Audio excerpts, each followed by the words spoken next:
ভকতৰ লক্ষণ কি বিঠা বাক্য নুবুলিব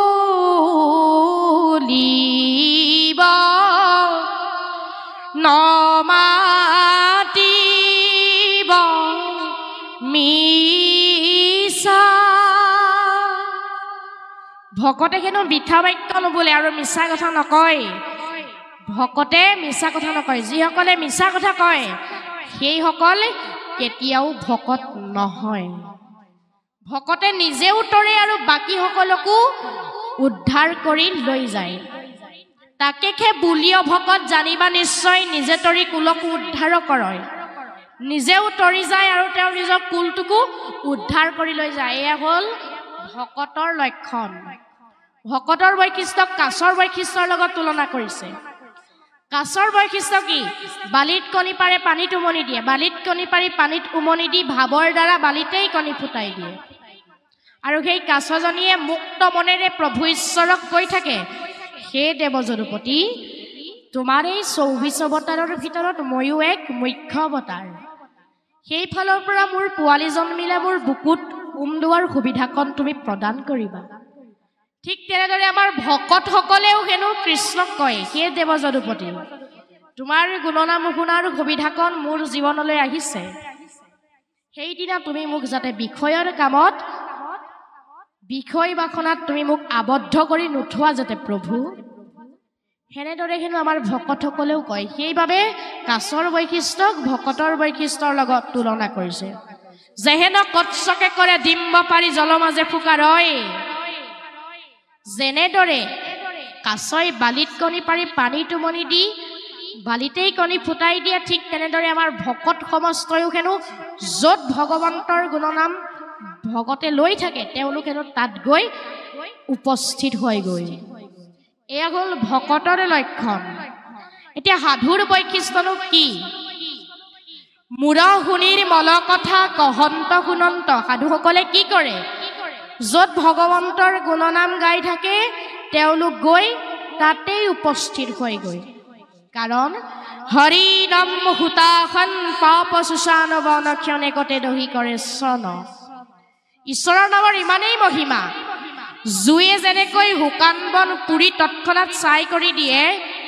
ঠিক তেনেদৰে আমাৰ পাপবিলাকো ক্ষয় হৈ যায় ঈশ্বৰৰ নাম শুনাৰ লগে লগে আমি ঈশ্বৰৰ নাম শুনিব লাগিব তেতিয়াহে আমাৰ পাপ ক্ষয় হ'ব পাপ ক্ষয়ৰ ঔষধটোৱে হ'ল কৃষ্ণৰ নাম তাকেহে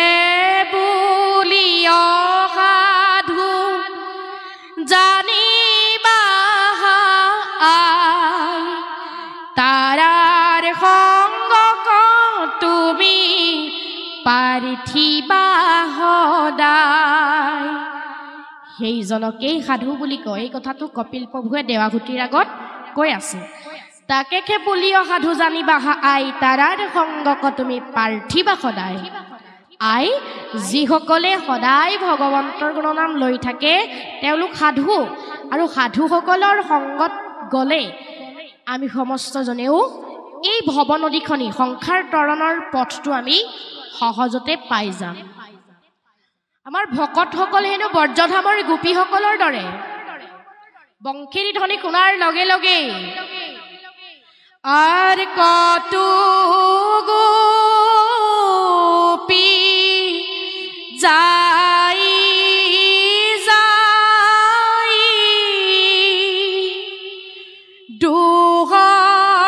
দুহনক এৰি আখাতে থাকিব দুগ্ধ সৰুৰ হৈতে পৰি বংশীৰ ধ্বনি শুনাৰ লগে লগেই গোপীসকলে গাখীৰ পগুৱাতেই থৈ গ'ল গাখীৰ উতলি পৰি গ'ল আকৌ কত গোপী আছিলে স্বামীৰ পৰ খন্তে আধা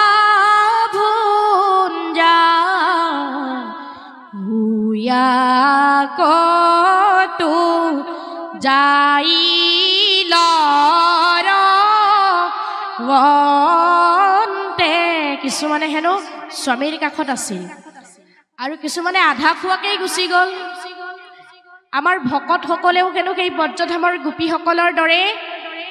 য'ত একান্ত ভকতে প্ৰভুৰ গুণনাম লৈ থাকে তাত গৈ হেনো উপস্থিত হৈ গ'ল আৰু প্ৰভু ভগৱন্তৰ গুণনাম যোনে লৈ থাকে একান্ত ভকতে য'ত লৈ থাকে প্ৰভু ভগৱন্তৰ যোগীৰ হৃদয়তো নাথাকে বৈকুণ্ঠতো নাথাকে তেওঁ গৈ ভকতে নাম লোৱা ঠাইত উপস্থিত হৈ গ'ল এয়া হ'ল সাধুৰ লক্ষণ এয়াই হ'ল ভকতৰ বৈশিষ্ট্য আমি ভকত হ'বলৈ হ'লে সাধুৰ সংগলৈ আহিব লাগিব ভকতৰ মাজেদিহে সাধুৰ সংগৰ মাজেদিহে ঈশ্বৰ কৃষ্ণক বিচাৰি পাব পাৰিম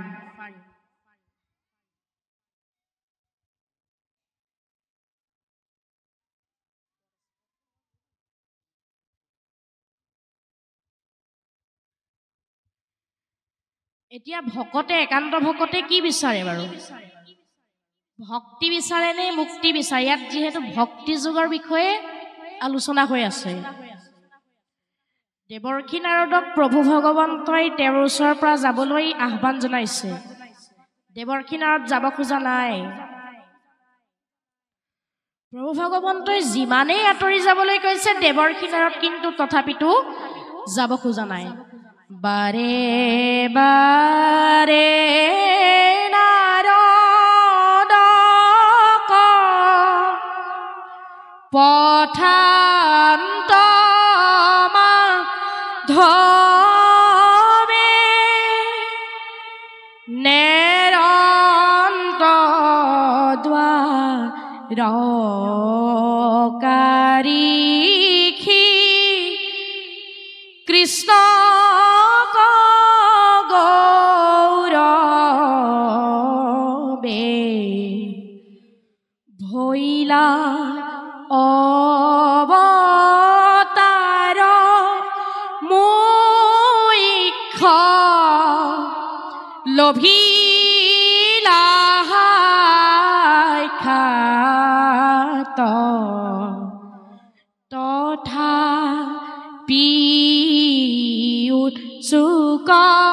চুকমিলে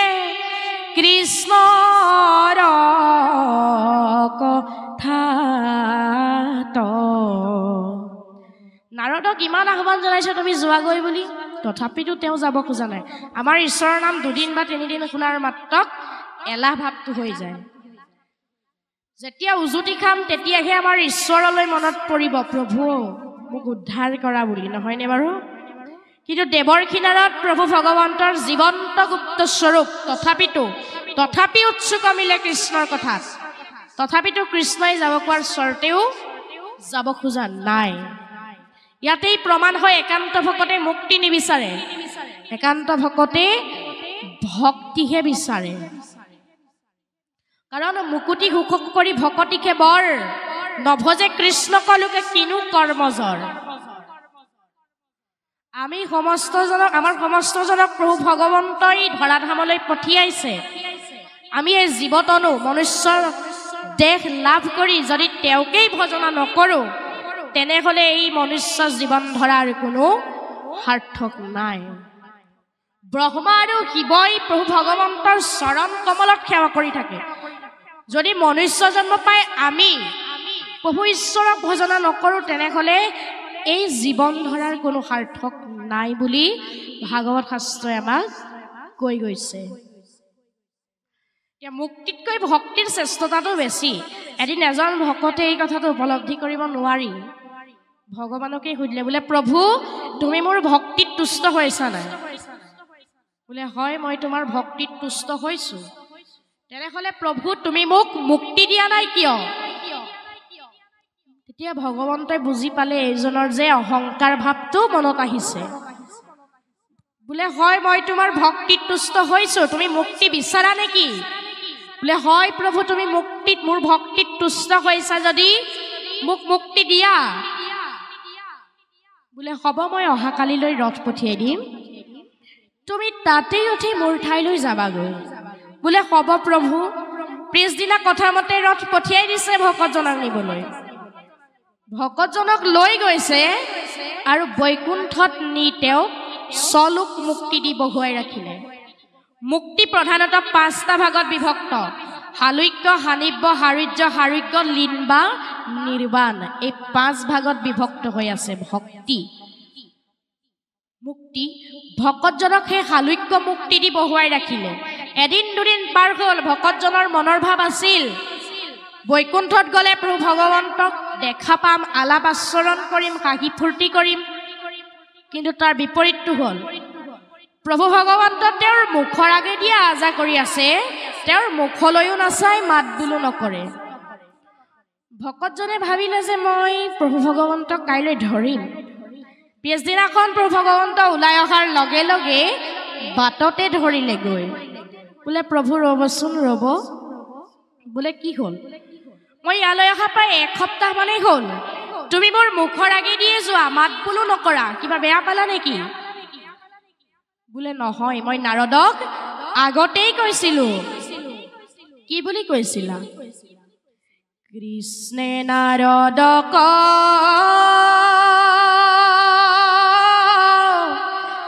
আছিলা বৈকুণ্ঠত মই নথাকো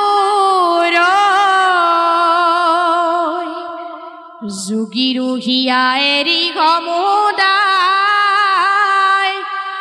ভকতত থাকো মই কীৰ্তন চাই বোলে মই সাধুৰ সংগতো নাথাকো বৈকুণ্ঠতো নাথাকো ভকতে মোৰ নাম লোৱা ঠাইত গৈ মই উপস্থিত হওঁগৈ আৰু মই তাত থাকিহে ভাল পাওঁ একান্ত ভকত হবে নিগুণ কৃষ্ণৰ গুণ গাৱে সদা বকিয়া যথাত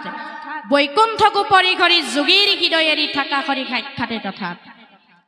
তে ভকতজনে এই কথাটো উপলব্ধি কৰিব পাৰি ক'লে তেনেহ'লে প্ৰভু য'ৰ পৰা আনিছিলা তাতেই নি মোক থৈ আহাগৈ আমাৰ ভকতসকলেও যদি প্ৰভু ঈশ্বৰক পায় তেতিয়া কিন্তু মুক্তি নিবিচাৰিব কাৰণ মুক্তিত ভক্তিৰ ৰসকণ নাই কিন্তু ভক্তিত মুক্তিৰ ৰসকণ অতি সহজতে পাই যায় আমাৰ এই অংগ পতংগবিলাক যেতিয়ালৈকে হুচল হৈ থাকিব তেতিয়ালৈকে দেৱযদুপতি প্ৰভু ভগৱন্তৰ ওচৰত শৰণাপন্ন কৰি দিব লাগিব অংগ পতংগবিলাক যদি শৰণাপন্নই কৰি নিদিওঁ আমাৰ গুৰুজনাই আমাক অতি সুন্দৰকৈ কৈ থৈ গ'ল আৰে কৰ্ণ দুই থাকন্তে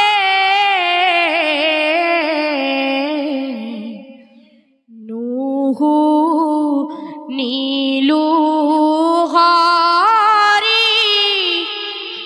কথা দুই গৰ্ত ভাৰ বহিলো মিছা কাণ দুখন দিছিল হৰিৰ নাম শুনিবলৈ আমি নুশুনিলো দুটা গাত ভাৰ বৈ থকাৰ দৰে হল বুলি কৈছে এৰাম জিভা মোৰ থাকন্তে ন লৈলো ৰাম নাম ভেকুলীৰ জিভা যেন আছ কোন কাম জিভাখন দিছিল ৰাম নাম ল'বলৈ আমি নললো আমি ভেকুলীৰ জিভা বহন কৰি থকাৰ দৰে হ'ল বুলি মহাপুৰুষে কৈছে পাৱ তুই থাকন্তে ন গৈলো ক্ষেত্ৰ স্থান মোৰ পাৱ ভৈল বিষ সিপাৰ পান ভৰি দুখন দিছিল ভকতৰ সংগত যাবলৈ সাধুৰ সংগ যাবলৈ আমি নগলো আমাৰ ভৰি দুখন বৃক্ষৰ শিপাৰ দৰে হৈ পৰিল বুলি কৈছে আমি যদি অংগ পতংগবিলাক থাকোতে ঈশ্বৰ সেৱা গুৰু সেৱা নকৰো তেনেহলে এই নৰতনো লাভ কৰিও আমাৰ কোনো সাৰ্থক নহব